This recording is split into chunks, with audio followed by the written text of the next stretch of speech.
వసంత మల్లెల జలపాతం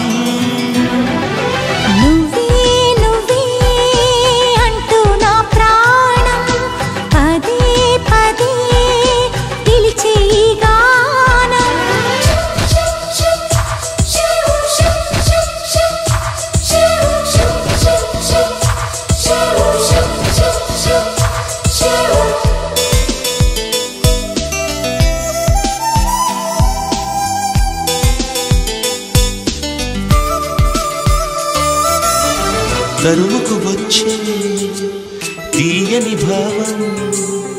ప్రేమో ఏమో ఎలా చెప్పడం